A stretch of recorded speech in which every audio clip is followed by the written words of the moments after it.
our government and our media, we share values with people committing genocide.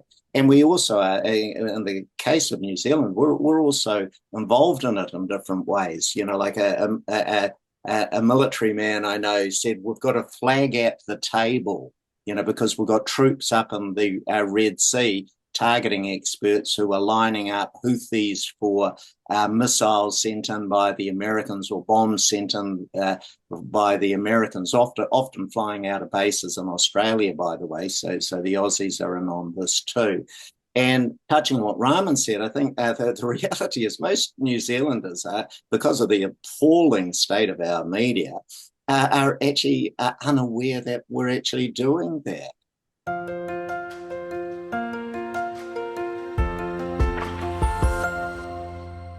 Hello, everybody. This is Pascal from Neutrality Studies, and today I'm hosting a panel to discuss journalism in the time of genocide. I'm joined by three New Zealand-based journalists who recently published on this very topic. I've got with me Eugene Doyle, who was on this channel before, Jeremy Rose, who spent a decade as a producer on different R&Z programs, and Ramon Das, a senior lecturer in the philosophy program at Herenga, Waka, Victoria University of Wellington. Gentlemen, welcome. Great to be here. Thanks for having us. Yep. Well, you wrote this piece, and it was if I understand correctly, it was a reaction to an RNZ report, so that's Radio New Zealand. Could you maybe explain to us what your main point in your article is? And maybe we start with Eugene. Sure. So to their credit, Radio New Zealand did an assessment of their own coverage. They got an independent review. They had an assessment done by an ex-Radio New Zealand journalist, a very experienced communications guy, who basically came out with the assessment that the broadcaster was almost unswerving in its sort of meeting high journalistic standards. And I read this. I couldn't have disagreed more. I contacted my dear friend Jeremy, and I mentioned it to him, and he said, "Hell, I want to be in on this. I want to write a response." And then over a curry, about a day later, we turned into a trio when Ramon joined us. But yeah, maybe you pick it up, Jeremy. Yeah, I was delighted when Eugene got in touch because I'd been putting off even reading the report because I'd been so irritated by the reports of the report. And like Eugene said, it came about because Radio New Zealand itself wanted a review done. But the terms of reference seems to have been to look at the complaints and see whether any of them had merit. But the fact is that the complaints had all been through the complaints process. So he's looking in New Zealand, we have we have a media council, the Broadcasting Standards Authority, and Radio New Zealand itself will consider a complaint when it gets it. So it was basically a foregone conclusion. And for us, the big point was by looking at individual complaints, they missed the big picture, which was and is the genocide getting the type of attention you would expect for a crime of this enormity. And, obviously our instinct was no. But I knew that I've stopped listening religiously to Radio New Zealand. I used to when I worked there and probably for a few years after. So I thought, look, let's have a close look. And one thing I did, which didn't make it into the report, I compared it to, I looked at Gaza. The database goes back to 2008 and Ukraine. And it was quite striking. Ukraine has twice as many, more than twice as many, about 6,000 individual items from 2008 till now. And Gaza has under 3,000. Now, that seemed kind of counterintuitive. 2008 is the year of the so-called first Gaza invasion. You had the March of Return. You've had 4 wars since then. And you've had the last 18 months, 19 months now, of extraordinary vicious attack. I mean, we haven't seen anything like it.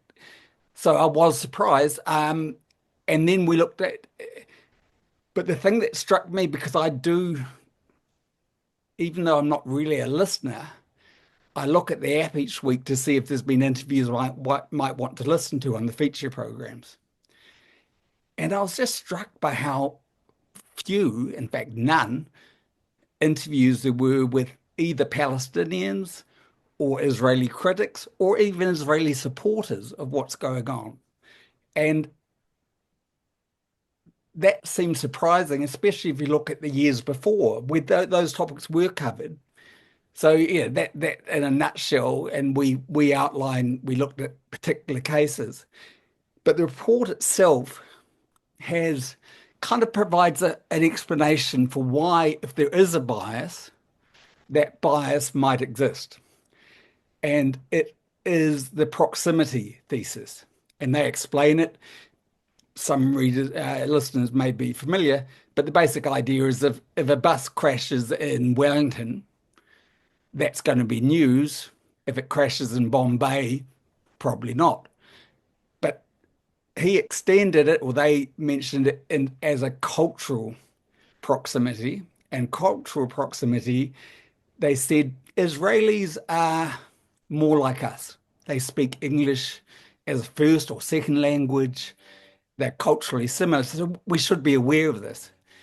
And that kind of utterly shocked me because I thought, well, what you're describing is actually racism. Wait, But since may I ask, was that actually in this RNZ report, the first original one? They actually said we are more like Israelis, therefore we should be more culturally aware of their side? not quite. So what they actually said was they said it was something you should be aware of. So they raised the possibility, but didn't carry it on. And, I think that's outrageous. You should certainly think about it as a possibility, and I think it's quite likely true in a sense. But if it is real, then you've got to confront it and do something about it. But actually, since we published it, an academic got in touch with me, a journalism academic, and he says, it's extraordinary. That cultural proximity comes from a 1965 report by a Norwegian mathematician and then peace researcher, Johan Gatlong, I think. Galtung. Mm. And so they looked at what happens in the world and they tried to come up with an explanation for why the media didn't report with the types of depth they should things happening to people in these countries. And it wasn't cultural that they were talking about. And I've had a quick listen to it. It's very much about power. He says, look, if it's a powerful person from a powerful country, that will certainly be reported. So it's highly relevant to this discussion, but weirdly not explored. And I think Ramon has some stuff on that he would like to say too. Yes, and Raman, can you maybe just very quickly also explain the report itself? The report came in reply to complaints to RNZ, right? Can you just roll that out as well? Yes, the report was commissioned by RNZ in response to complaints. And as Eugene and Jeremy said, the person who wrote it, I think it's fair to say, had a kind of nothing to see here attitude. It was the sort of report that I imagine RNZ would be quite happy to have read. But the aspects of it that struck Jeremy and Eugene also struck me, particularly this proximity claim. The author of the report, I think it's fair to say, made an observation. He didn't draw any conclusion from that. But I actually think that there is a conclusion we should draw from it. And it's sort of the flip side of what he was talking about. He was talking about, as Jeremy said, when things happen to people, people that are in your community or your nationality, or they're patients of a sort. Things happen to them. And when things happen to them, that's more newsworthy than when things happen to people on the other side of the world. But of course, there's the other aspect, which is, what about the things that we do, the events that we can be characterized as the actors in those events? And I think that's what's relevant here. Jeremy mentioned the comparison to Ukraine. where, of course, the party held responsible for that in the mass media is Russia, an official enemy. In the case of Gaza, of course, it's Israel in the first instance. The United States is practically a co-conspirator. But these are our allies in New Zealand and the West more generally. We are the doers in these cases. We are the agents. And you might think public media, which certainly RNZ qualifies as, is supposed to act in the public interest. In fact, those are part of the Media Council principles that the author of this report references at the very beginning. And those principles specify that media is to act in the public interest, where that's defined in terms of what people are likely to care about. And I think it's fair to say that your average Westerner cares very much, or would care very much, if they knew that their government and their leaders were committing genocide, which is the case. Right. Yes. So, Eugene? Oh, well, yeah, well, I just, yeah, amen to that, Ramon. I'll just give you the direct quote from the report that Jeremy was talking about. Israel, as a result of tourism, trade, Western alignment, and language, has a greater news proximity to New Zealand than do Palestinians and Palestine. And, you know, I know that's very much a narrative around people like us. And I think that the tragedy in all of this is that the Radio New Zealand report is correct. You know, we share, not us lot, but our government and our media, we share values with people committing genocide. And we also are, in the case of New Zealand, we're also involved in it in different ways. You know, like a military man I know said, we've got a flag at the table, you know, because we've got troops up in the Red Sea targeting experts who are lining up Houthis for missiles sent in by the Americans or bombs sent in by the Americans, often flying out of bases in Australia, by the way. So the Aussies are in on this too. And touching on what Ramon said, I think the reality is most New Zealanders are, because of the appalling state of our media, are actually unaware that we're actually doing that. So The other thing, or just one other thing with the that we share values with these people. I thought there was just a brilliant, striking example of this last year, and we'll probably see it again this year. Nagasaki has its annual commemoration days, you know, just after Hiroshima, obviously. And last year, the Australians, the New Zealanders, the Canadians, the Brits, the Americans, they all walked out. They no-showed. They didn't turn up to the commemorations because their dear friend, their bosom buddy, Israel, was not invited. So I think that really sums things up very much in that respect. And also was a story that was seriously underplayed in our media. I mean, in a sense, you can argue that after 19 months of this onslaught and after 80 years of, you know, an extermination campaign, these masks are coming off, and that this we share values with Israel now actually shows the sad truth. A common value of the Western, white European Western world is genocide around the world.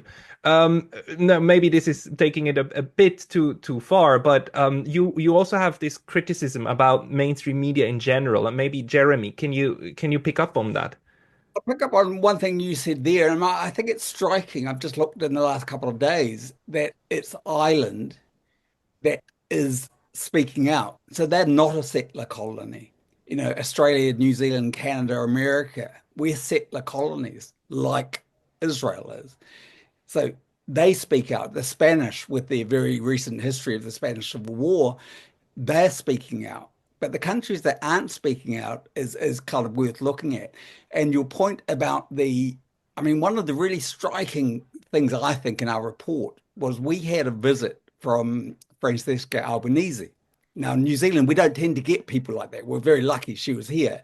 November 2023, I think, or December, maybe. So there was a chance to interview this person of international standing, absolutely vital player in the whole thing. our flagship program on Radio New Zealand is the only show that had her on. Usually I would expect her to get a 20, 30-minute interview. They had her on a 3-minute item. More than 2 minutes of that was given to Mark Regev from a BBC cut. So it was just an apologist for the Israeli army, military, talking, and then they get her to reply in less than a minute to this.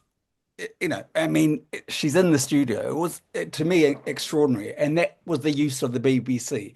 So I think if you looked at New Zealand's RNZ's and most of the media's overall news coverage, it'll be very, very similar to the BBC, the ABC, and others, because that's where we get it from. We get it from BBC and Reuters and so on. So we're over, there it won't be better and it won't be worse, but it'll be very, very similar. And there's no effort made. And in fact, the report talks about this, the need for their trusted sources. There doesn't seem to be any effort made to go outside of those so-called trusted sources. I think you've thought about this too, Eugene. Sure. I mean, trusted sources was one of the things that really stirred our blood because, of course, if you look at Radio New Zealand, their trusted sources is sort of a parade of the mainstream Western white man's media. Your Al Jazeera's, sorry, not your Al Jazeera's, quite different. Your BBC's, Reuters, Guardian, all of that. And the problem with that is you end up framing stories in a particular way. You hear certain voices more than other voices. And hey, I'll just give you one which was not in the report because this only happened a couple of days ago, but I think it's quite illustrative. There was a story in the New York Times that really got my attention, and it was a sort of kind of genius headline. It said, Hamas celebrates shooting that killed Israeli mother en route to deliver baby. Hamas celebrates shooting that killed Israeli mother en route to deliver baby. And as a propaganda, so you'd have to say, wow, that one knocks it out of the park. And one of the problems, and I noticed that story popped up in all the major Western news outlets. So the framing of it was that people were celebrating the killing of a pregnant woman, which is obviously appalling. And it sort of just set off an alarm bell in my mind about the kind of monsterizing that the West likes to do of Palestinians, the 40 beheaded babies and things like that. And then reading the story, of course, you just got a tiny snippet from a Hamas press release that really couldn't, you couldn't really tell what their position was other than they celebrated the resistance launching an attack on a motorcade. I'm not even sure if they were aware that a woman was killed. That was unclear. But what the BBC and the New York Times and all of this did was they gave enormous coverage to people like Israeli Prime Minister Benjamin Netanyahu. So they don't point out that he's an indicted war criminal in the process of leading a genocide. They just quote Netanyahu, who is saying he was deeply shocked by the horrific attack against a pregnant woman. And this despicable event reflects exactly the difference between us, who cherish and bring life, the Israelis cherish and bring life, and the despicable terrorists whose life's goal is to kill us and cut off lives. And then, if that wasn't enough, they then gave space to Mr. Katz, the defense minister, but they didn't go to the effort of really talking to Hamas or getting or even having a decent clip from their reporting. So that's kind of what we've talked about a bit in our report, which is about the framing of stories, the trusted sources, whose voices are told, whose voices are amplified, etc. Yeah. So, and by the way, I haven't seen any report in the Western media, but I have certainly seen it in the Middle Eastern sources quoting Israelis calling for the complete destruction of the surrounding villages, Palestinian villages, but that tends to get underplayed. Raman, what are your observations about the way that the Gaza genocide is being portrayed? And when I say Gaza genocide, then I put a very particular framing on what is happening, right? And I had a very interesting discussion with a German researcher who makes this very useful distinction between wording, framing, and narrative. Um, what would you say is like in general, like let's talk about RNZ, the framing and the narrative that is coming through to the New Zealand public about this. Hmm.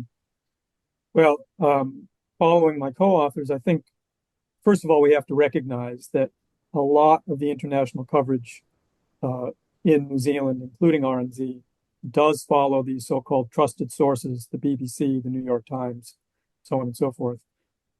In those media, particularly the American media, which I follow the most closely, probably the most significant framing aspect is this framing that there's some symmetry to the conflict, which is really the most pernicious aspect when you give the impression that this is a kind of two-way street where both sides are guilty of some things, but both sides have legitimate grievances. You really omit the most important feature, which, as you said, goes back 80 years and more, really, which is that there has been a long-term, this is by no means starting with October 7th, 2023, a long-term plan to evict the Palestinians from Greater Israel. This was the dream of the earliest Zionists, of David Ben-Gurion, the first prime minister. So that picture, if that isn't given, enough space, then the picture that emerges is one where two sides, probably in some, interminable religious conflict, which is how a lot of people see the conflict, are in this never-ending struggle, and you miss this big picture. So I think that's probably the most significant framing aspect. But I don't think we should ignore the fact that I didn't see this German. I saw the thumbnail of it, but I didn't actually hear her interview. But if she was talking about the actual words that are said, I think it's notable who isn't heard, even when their credentials are impeccable in the mass media. So John Mearsheimer on the Ukraine war, or Jeffrey Sachs on Gaza and Israel. These people you can't explain with reference to their lack of being European or white or whatever. It's the content of what they're saying, which really, because it's presented in such a coherent and plausible way, just doesn't get any airtime in the mass media. And I think we shouldn't lose sight of that fact either. Yeah, but isn't this, this is how it works. If you have a dominant narrative, or at least a narrative that claims to be dominant, one of the things it has to do is it has to explain away within its own frame of reference the other side. Why are there people who are not agreeing with us? And the way that they explain the atrocities that are going on is by blaming the Palestinians for being terrorists, right? And then they blame everybody else who doesn't agree with them of being anti-Semites. Period. I mean, they're all basically evil people, and thereby within the bubble you have a coherent worldview. Um, Jeremy, like what in which different ways do you think that public media in New Zealand is complicit in this creation of a trusted sources, we tell you the truth, kind of delivering of a worldview instead of delivering of news?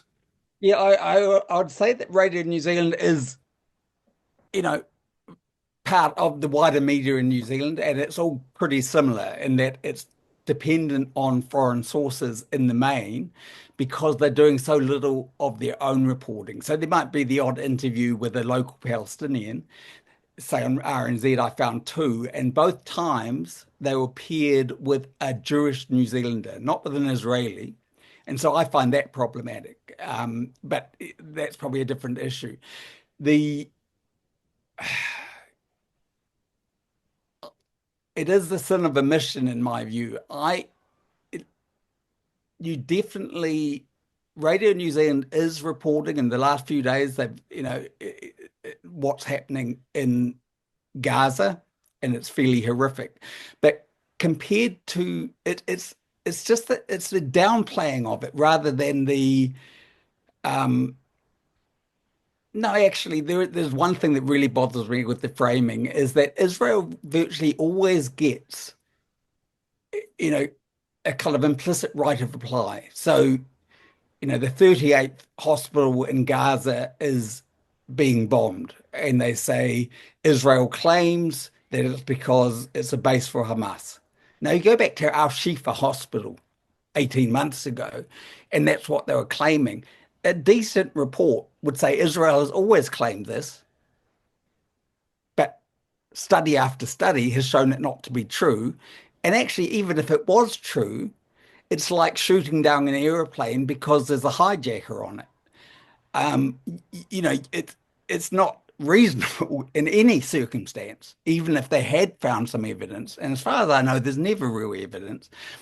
And they could also report that doctors are still in Israeli jails where they've been tortured and so on. So it's a lack of kind of context. And there's a balance issue where I think balance kind of ends up working against us because I said we've got to give equal size. But, at the very least, you would, when there are maybe 60, maybe 200 Palestinians dying for every Israeli that's died,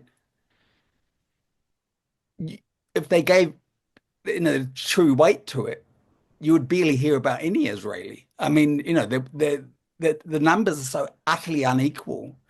And we're not even, I mean, a relative was saying to me the other day, just talking about how disturbing it is to sit in Tel Aviv, to be drinking your coffee, to be chatting with your friends about what's happening across the border because life is normal. And even those types of reports would actually tell us more about what's going on in a sense than what we get.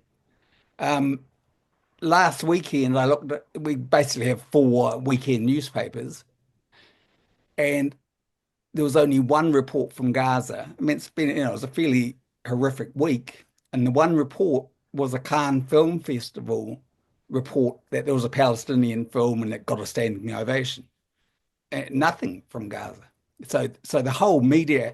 So so it's the omission. It's the fact that something absolutely horrific, preventable, that our government could be taking far more action on. We haven't recognized Palestine. We're taking virtually no refugees, no military action whatsoever. As far as pulling back from, I mean, for instance, I would think that if you knew the sponsor of a genocide, you identified them, any reasonable country would say from now on, we're not going to have anything to do with them as far as being a military ally.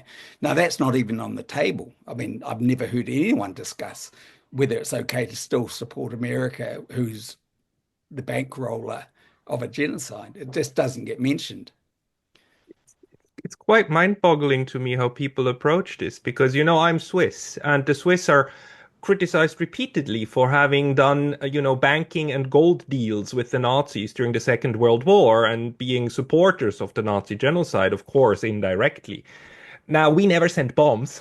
We never actually gave political coverage to the Nazis. But what is happening at the moment is just so extremely appalling that I think it leaves no other option but the mass media to somehow try to find a way of squaring a circle. Can we maybe talk a little bit also about the wordings used? Because the things that always pop up again and again is that we talk about Israeli hostages in Gaza, but we talk about Palestinian prisoners in Israel, right? And that we talk about a war when in fact, a war, as you said, implies some form of symmetry. I mean, we see a proper war going on between Russia and Ukraine, right? I mean, there you have army against army. We are in a completely different situation. I mean, Eugene, can you maybe talk a little bit to this wording and framing issue?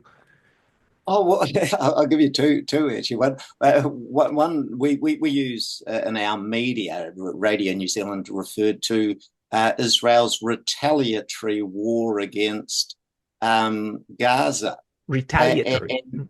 Yeah, retaliatory. And the correct answer to that is history did not start on October 7th. But that's to even have the chutzpah to slip that into a copy is just strikes me as very unsavory. And yes, I totally agree with what you said, Pascal. There's so much of that going on. Hey, but you can also put people to sleep in different ways. I mean, I just wanted to pick up on something Jeremy was talking about and whether we should be involved in a fully fledged military partnership with the United States of America whilst they're conducting a genocide.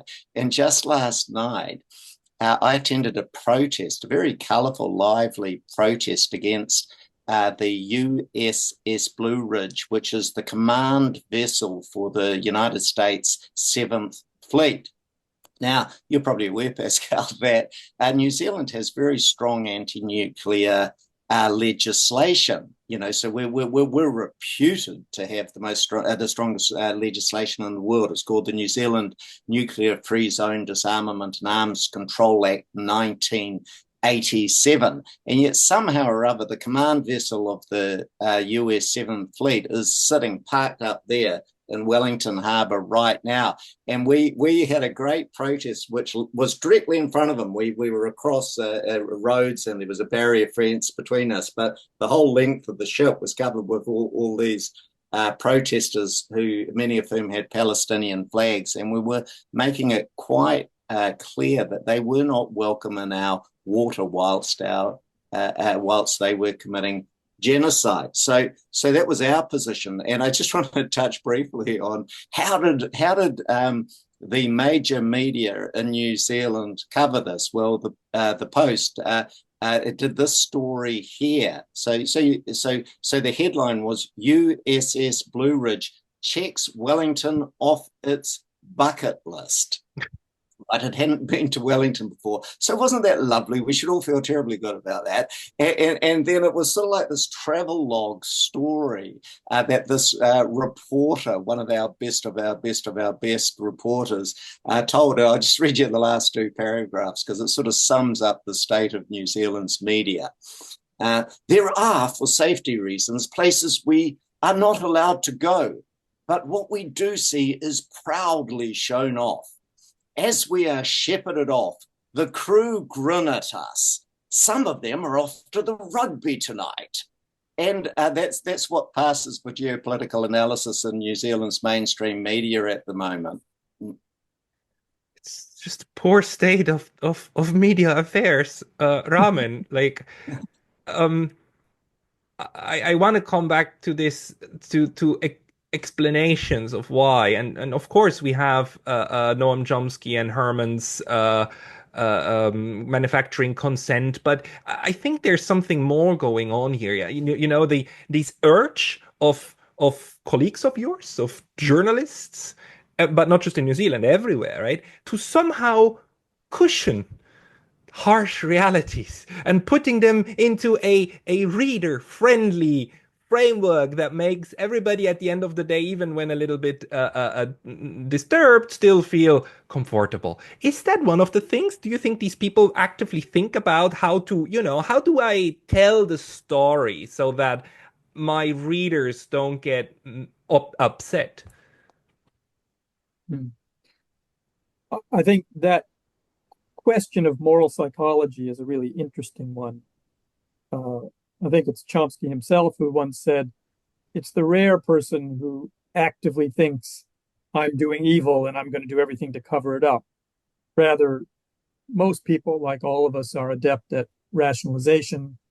When circumstances call for it, we'll make up a story to tell ourselves that what we're doing is, for the greater good or on the side that is right, when at the end of the day, or something like this. But I think there are, as I was saying, with the work of some of these other contemporary prominent people, there are certain stories that you would just think are too obvious to ignore. I mean, the one that really stands out for me is just the number of journalists killed in Gaza. I mean, how can any media outlet ignore that story? So, they know they can't send journalists to Gaza because it's not safe. When the UN is pulling its aid workers out because it cannot protect them, no one is safe there, and certainly not if they are exposing the plight of Palestinians living in Gaza to this Well, genocidal assault. the reason journalists aren't there is because Israel won't let them go there. Journalists would Yeah. go in now. They're forbidden from going there. Okay.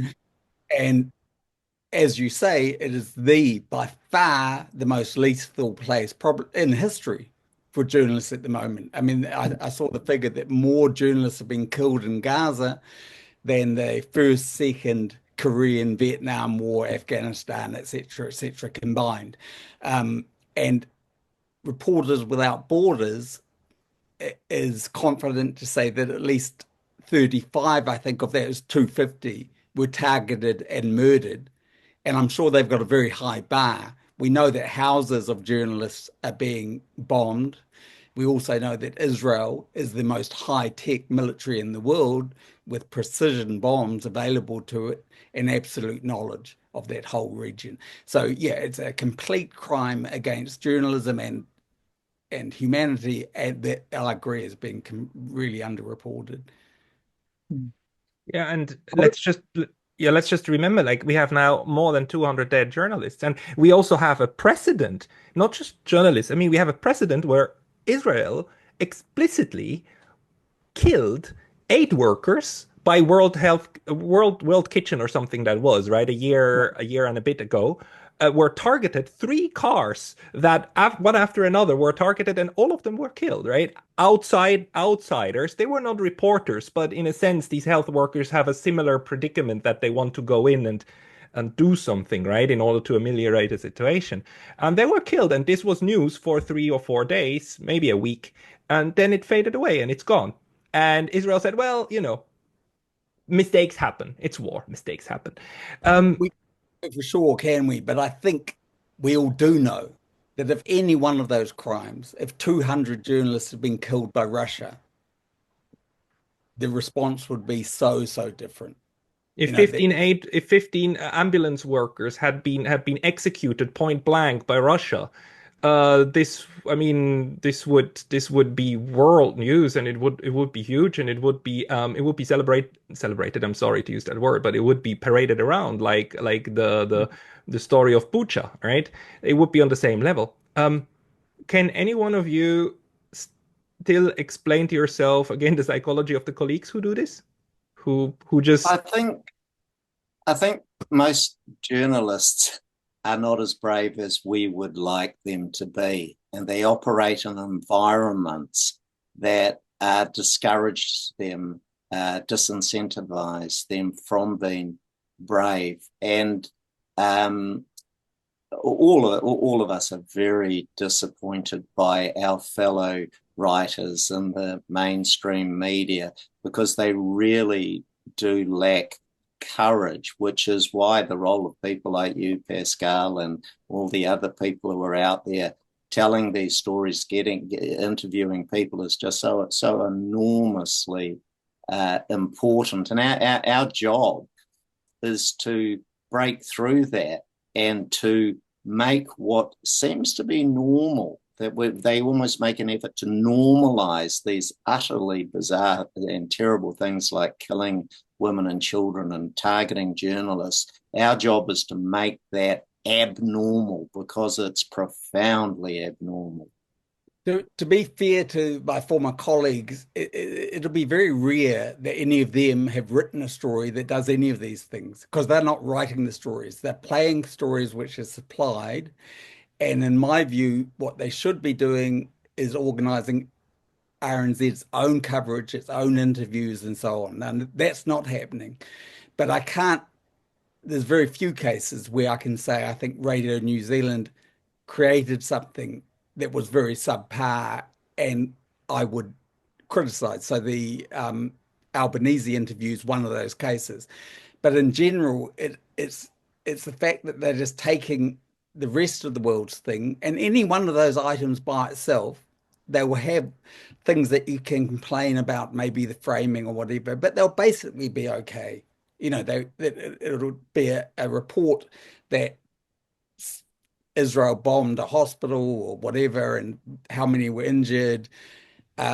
Like I say, they may not provide context, but there's nothing where I'd say I'd expect a journalist to go home and think, my God, I did a terrible thing today. I wrote something that simply isn't true. That's not happening. It's the omission. It's the not doing stuff. So it's a little bit different. I doubt whether they have, and a lot of them never would do it. If you're a producer on a show, you would only expect to organize 1 or 2 interviews a year on this topic. I'm struck by the fact that they haven't done any at all. I mean, but yeah.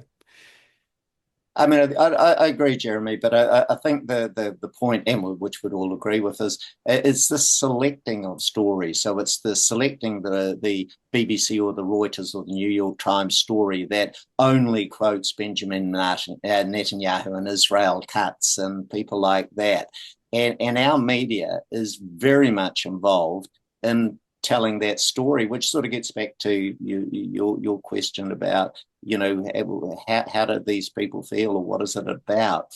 And I think yes, what C.S. Lewis said, the last thing we want to give up is the idea of that we're not good people.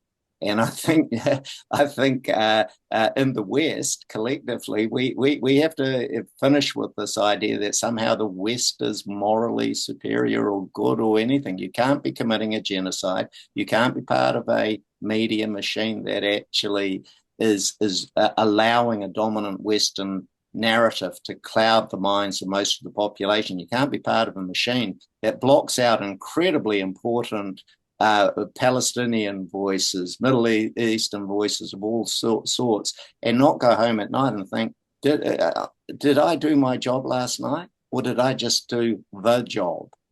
Ramon, do you want to pick up on that as well? Yeah, I think we talked about the number of journalists killed in Gaza.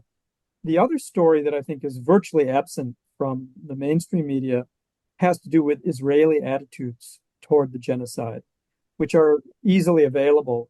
There's been some horrific stories of IDF soldiers celebrating, crimes against civilians in Gaza. Those are easily picked up on. But the attitudes of ordinary, at least Jewish Israelis, are also quite striking. And I think a newsworthy story in that they're quite different from, we've talked about the United States and European powers. In these countries, I think it's fair to say that their leaders are not representing the wishes of their public. They're often acting out of line with how the people they're representing feel. In Israel, you can't really make that case. A recent poll by an Israeli firm, Geocartography, showed that 82% of Jewish Israelis support ethnic cleansing of all Palestinians in Gaza, out of Gaza, and 56% support expelling all Israeli Arabs. These are citizens of Israel.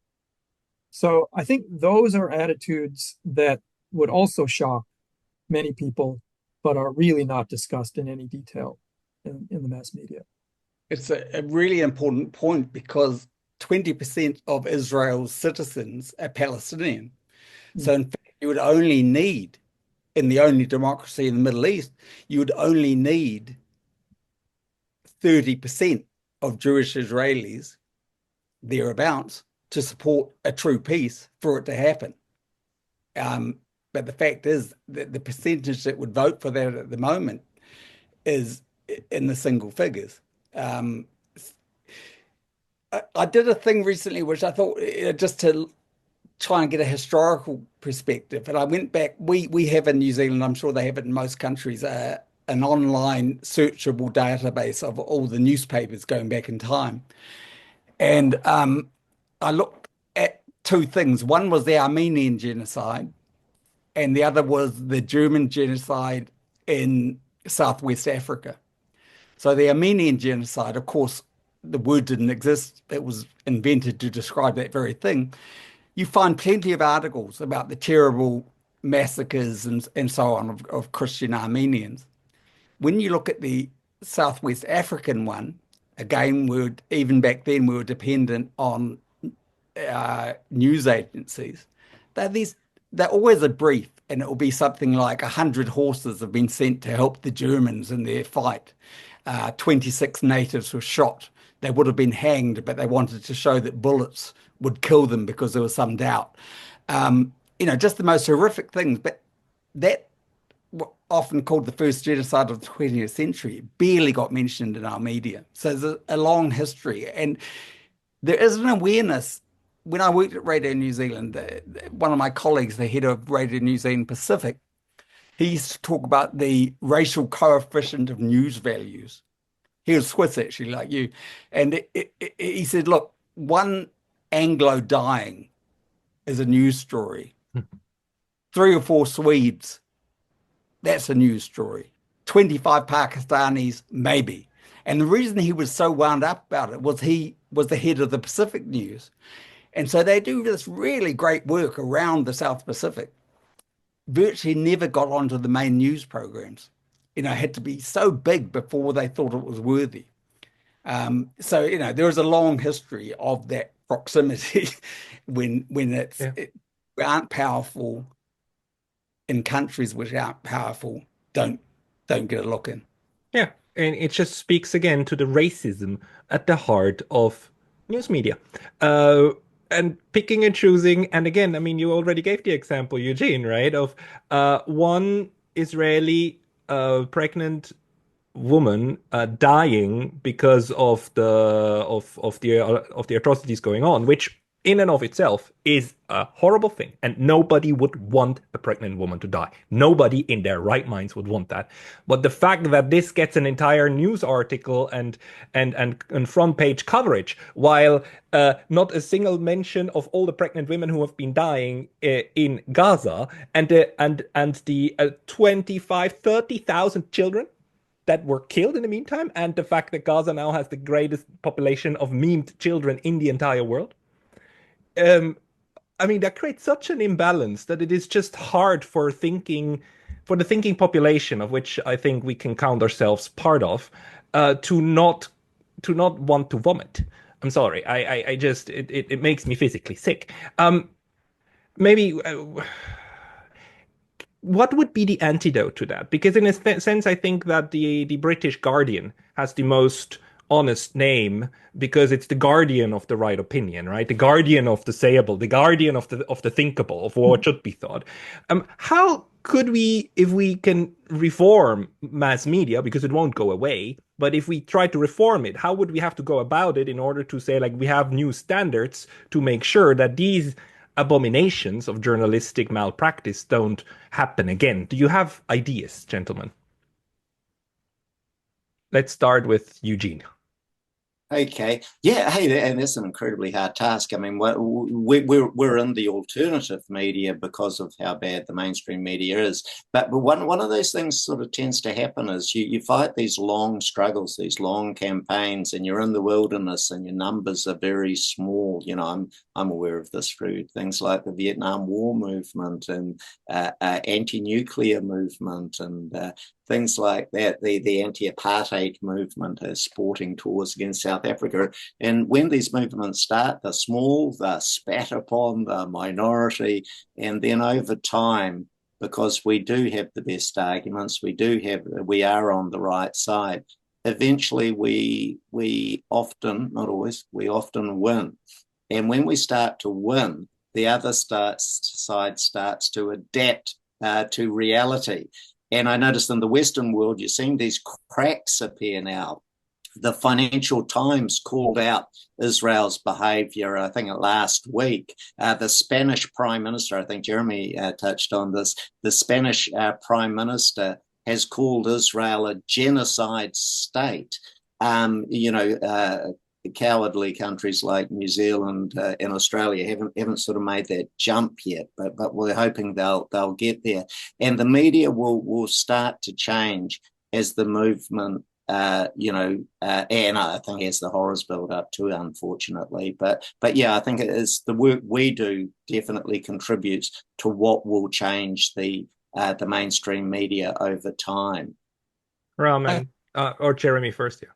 Yeah, no, on this issue, I think Democracy Now! Deserves a real shout out because they've been doing such extraordinary work. The American radio program, radio and TV, actually, isn't it? But I think it's notable that it's reader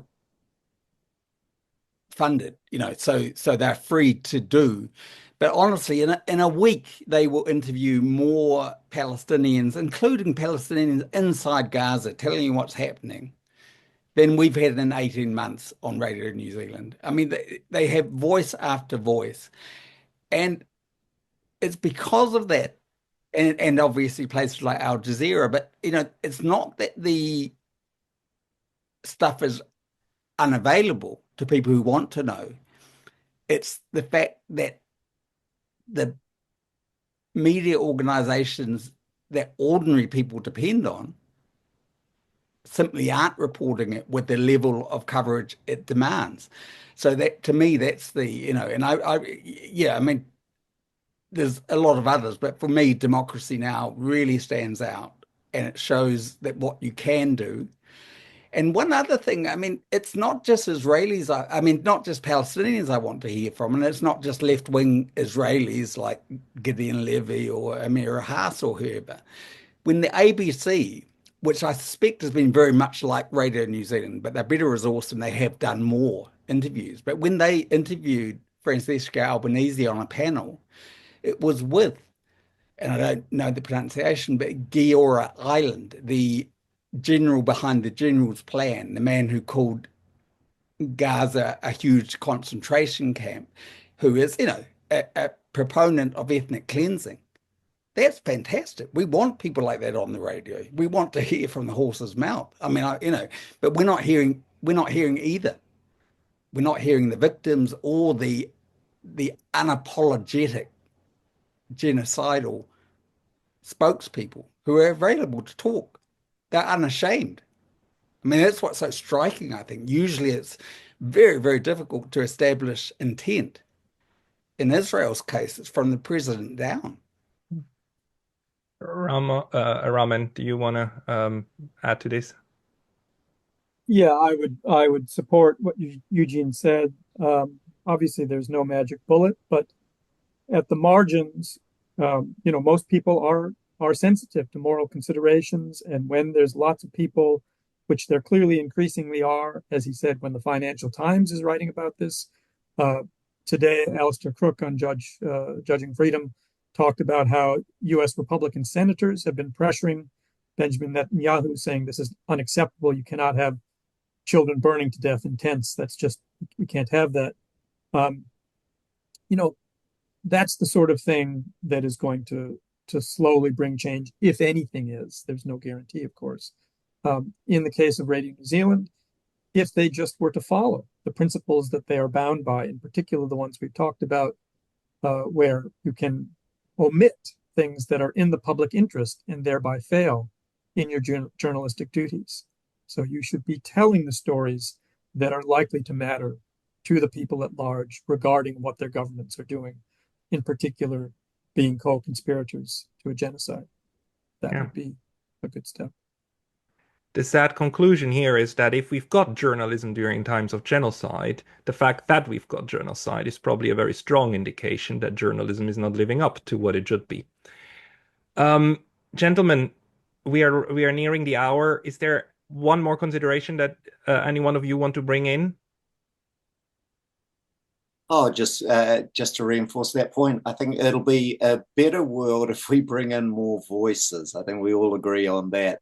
And it might stop the mainstream media being so goddamn boring. Most of us have drifted off from and been involved in it for quite a while now. And we create a richer, more interesting environment, a contested landscape, which I think just makes news more interesting. And it gives opportunities to tell truths that currently are not being told. The only hit piece I ever had done against me was the only hit piece that was ever done against me was by a journalist from a state broadcaster in Austria. And one of the questions he asked me is like, how are you able to pay for translations of your coverages, because that costs money? Are you getting money from Moscow? Are any Russian funding flowing to you? And I had to explain to him, I know this is difficult to imagine for somebody working for a state broadcaster, but these channels actually generate money because of the advertisement industry and so on. there are journalists who make a living out of their profession, not by being state funded, but by actually, having readership and having people who actually want to support you through advertisement or through direct payments, right? I wonder if this is a way forward, but that should be maybe a discussion for another time. Sorry to steal the last word here, but Jeremy Rose, Ramon Das, and Eugene Doyle, thank you very much for your time today. Awesome. Thank you.